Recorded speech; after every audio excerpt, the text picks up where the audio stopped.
My stepsister left her kids with me while she went to a job interview. I called her ex to pick them up. Now she's losing custody of her kids, and my dad says he'll cut me out of his will if I don't make things right. My stepsister Lucy, who is 36 years old, has twin boys who are 10 years old with her ex-husband Gerald, who is 35. My dad got together with Lucy's mom when we were in high school. Lucy's dad had passed away when she was little, and since then my parents were separated when I was just 3 years old. My dad had full custody of me, and my mom could only visit since she had early dementia and passed away when I was in middle school. Lucy is 3 years older than me. We met when she was 15 and I was 12. She always seemed to act like she was better than me and didn't really want to be friends.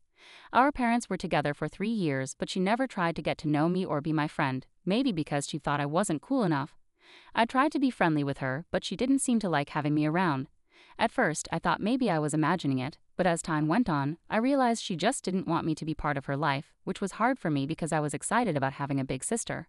There were times when I tried talking to Lucy, but she would just roll her eyes at me.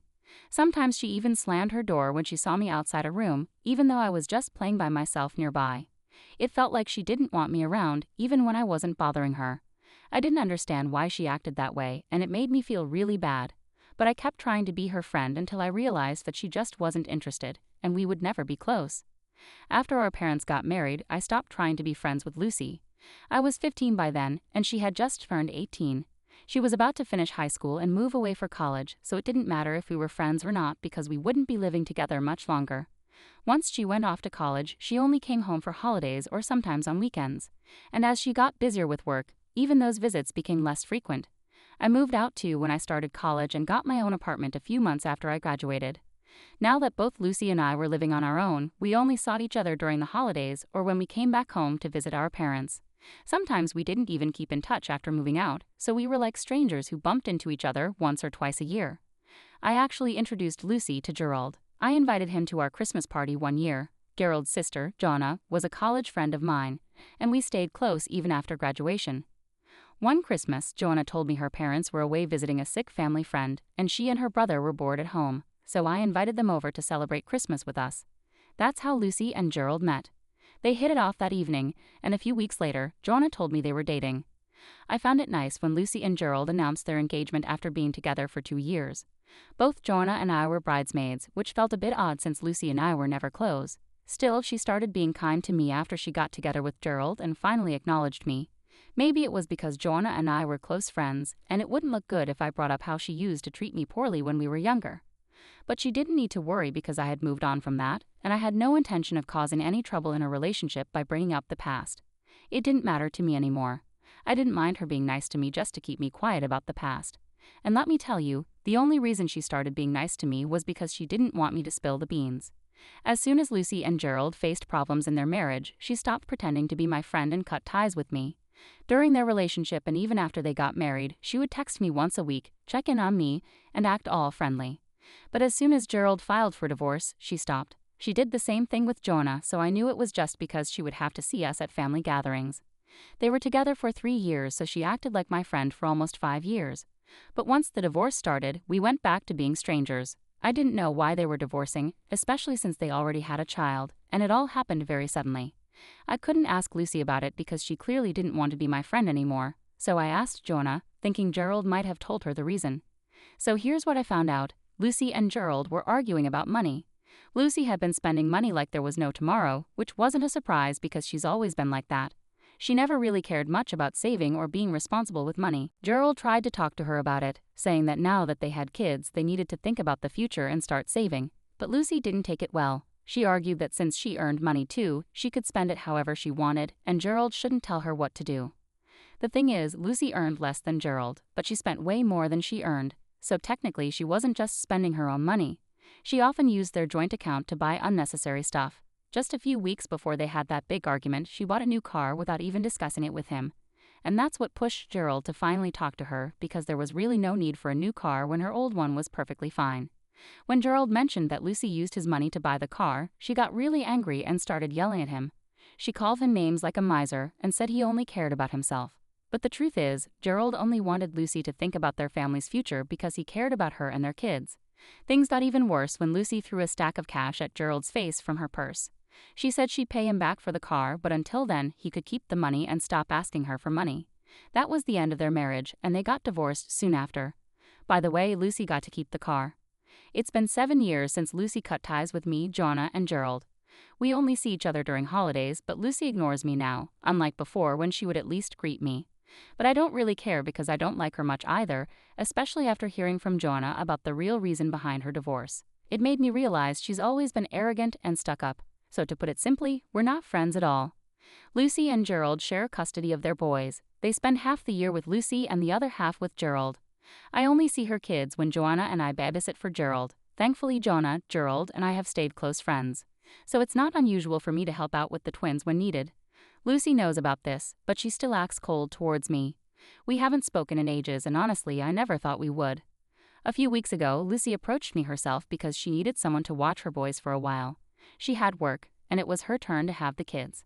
She showed up at my house and explained that the sitter hadn't shown up, and she couldn't reach Gerald. She didn't want to ask Joanna for help because she didn't trust her, and our parents were out of town. None of her friends were available either. Since it was a Saturday and the boys didn't have school, Lucy had an important meeting with a client and was already late. Normally, I would have taken them in without hesitation. But I had a crucial job interview coming up, and I couldn't have the kids running around the house during it. I love the twins, but they can be quite a handful, especially when they get loud and rowdy. I tried to explain this to Lucy, but she insisted that since I work from home, I could handle it. However, her situation was different, and she had to attend the meeting in person. I tried explaining to Lucy that even though I work from home, I still need peace and quiet to concentrate, especially with a job interview coming up. This interview was really important because it could lead to better pay and a better position. But Lucy didn't seem to care. She just pushed the kids inside my house and said I had to watch them until she finished her meeting. She insisted it was my duty as family, even though we're not really close. So I had no choice but to deal with it. I wasn't happy about it because, as I said, we're not really family and she's never treated me like we are. But she left in a hurry before I could say anything, and I was left wondering what to do. I had a meeting in an hour and I needed the kids to be picked up before then. My first thought was to call their dad, but Lucy was right. My calls to him weren't going through. So I called Joanna instead, and thankfully, she picked up. I explained what was going on, and she rushed over to help, even though it was her day off. I was really grateful that she was willing to sacrifice her free time to assist me. My interview went well, and I ended up getting the job, but things didn't go so smoothly for Lucy. After my interview, Gerald called me. Joanna had already filled him in on everything. He explained that he hadn't been available earlier because there was an issue with the electrical circuit in his house. Every electronic appliance, including his phone, was fried when he woke up. His phone had been charging overnight and died because of it. It was a hectic morning for him, and he couldn't receive any calls. He had left his laptop at work, which is why he couldn't contact us sooner. Everything went wrong that morning, causing a lot of trouble for everyone. Lucy was the only one who acted selfishly by leaving her kids with me. I had told her many times that I couldn't watch them because I had a job interview, but she still pushed them inside and said it was my duty as family. I didn't tell Joanna about the argument that morning because I was in a hurry. In the evening, I explained everything to both Joanna and Gerald, including how Lucy forced me to take the kids and drove away before I could say no. Gerald seemed very upset while I was explaining, and later I found out why. Apparently, this wasn't the first time Lucy had done something like this. She had been frequently dropping her kids off at relatives' or friends' places, claiming she had important work, then driving away before they could protest. Some people would take care of the kids, but most ended up calling Gerald to pick them up because they couldn't watch them on such short notice. He had told Lucy many times that this was irresponsible and neglectful. It was also embarrassing for him because he often had to apologize to the people she had inconvenienced. But Lucy insisted that since it was her turn to have the kids, she could do whatever she wanted and that Gerald needed to stay out of it. She refused to ask Gerald, Joanna, or me for help because she was too proud. But she had to turn to me that day because everyone else had refused to open their doors, not wanting to give up their Saturday to watch her kids. We recently found out about this after Gerald asked around to strengthen his case for full custody. They had been arguing about Lucy's behavior ever since she got promoted and started working more, which led her to neglect the kids. After the incident with me, Gerald decided he had enough and applied for full custody. He was also bothered by how Lucy was spoiling the kids while they lived with her. It was always a challenge for him to get them to behave when they came to stay with him. For years, he tried to teach them good behavior, but Lucy believed in letting boys be boys, so she let them run wild around the house without disciplining them or teaching them right from wrong. By the time the kids came back to Gerald, all the hard work he had put in during his time with them would be undone. He couldn't take it anymore and decided to file for full custody. This became a problem for me because my dad was furious that Lucy might lose custody of her children. He called me the day Lucy was served and told me to fix it by talking to Gerald or Jonah to convince them that Lucy is a great mother. I refused, telling him that Lucy isn't a good mother and that staying out of the custody battle would be best for the kids. But he insisted that if I didn't do what he said, he would cut me out of his will and never speak to me again. He says that Lucy hasn't stopped crying since she was served, and he blames me for it. He thinks I should have just watched the kids for a while that day instead of making a fuss and getting others involved. I don't understand how this is my fault. Lucy has never been my friend. She can't just show up and expect me to treat her like family and do whatever she asks. Honestly, even if Gerald had asked me that day, which he wouldn't have without prior notice, I still would have said no, and he wouldn't have forced me either. That's what a good parent does. They take responsibility for their kids instead of forcing others to take them in. I tried to argue with my father and make him understand, but he wouldn't listen and gave me an ultimatum. He told me I could either talk to Gerald and fix this, or I would lose him. So, I dare say for telling my stepsister's ex-husband that she dumped her kids on me on the day of my job interview. Update 1. Hey, so a lot of you have been asking about my relationship with my father. Well, it's okay. I was actually a lot closer to my mom when she was alive, but anyway, about my dad. We had a normal relationship growing up. Right now, we're not that close and haven't been since I moved out. He has been busy throughout my life, so I never really had the chance to build a strong relationship with him. It's not bad, but it's not great either, somewhere in the middle. He and Lucy are pretty close right now, which is why he's on her side, even though I think it's the wrong side. My stepmom and I have also never been close, but she hasn't been horrible to me either. So overall, my relationship with them has always been neutral, never bad, but never great. I couldn't change the time of my meeting because that would have seemed unprofessional. I was already asking them to conduct the interview on a Saturday since I was working every other day. Also, I shouldn't have to change my routine to accommodate someone else's kids. The idea that I should is pretty absurd. There's also been a lot of fuss about us working Saturdays, but I don't see the big deal. It's just a couple of times and a one-off thing. Nobody works every weekend. It's not uncommon, especially in our line of work. I'm a social media marketing specialist, and my sister works in advertising. As far as I know, working on Saturdays isn't unheard of. I hope that clears things up for those who were confused about why I had an interview on a weekend. Also, just to be clear, Gerald and I became friends after he started dating Lucy. So there you go. I hope that clarifies everything. Update 2.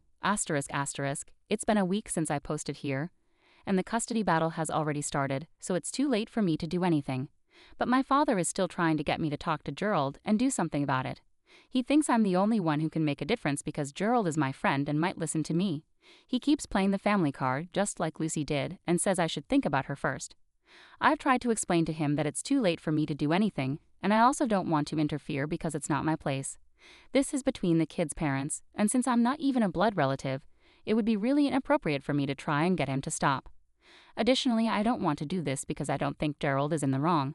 I believe he's doing the right thing by trying to get full custody of his children. It's the best thing for all of them in the long run. Lucy is arrogant, rude, and entitled, and I don't think she is a good influence on the kids. She will raise them to be exactly like herself, and why would anybody want that, especially their father? I haven't said this to my dad, but if he keeps bothering me, I might snap and tell him exactly what I think. Funnily enough, while my dad has been fighting for Lucy and praising her to get me to change my mind, she hasn't said a word to me. I don't think she has much to say anyway because she knows this is her own fault. Update 3. Today I got a call from my dad's lawyer, who said my dad was cutting me out of his will because I didn't do what he asked. It's been 3 weeks since my last update, and I've been busy with my new job. I have a lot to catch up on and a full plate, so I can't waste time dealing with my dad and his drama. I told the lawyer I was fine with being cut out, and I hung up before he could say more. My dad found that insulting, so he visited me to express his disappointment. Even though I told him I wasn't interested in talking because I had a long day, he insisted we needed to have a conversation. You did well by standing your ground and refusing to let him in. He stood on the porch and lectured you about family, saying you ruined Lucy's life by talking to Gerald. He believed Gerald was selfish and wanted to make Lucy suffer. You could have corrected him, but it seemed pointless because he would only believe Lucy's side. Instead, you told him he could believe what he wanted, but to keep you out of it.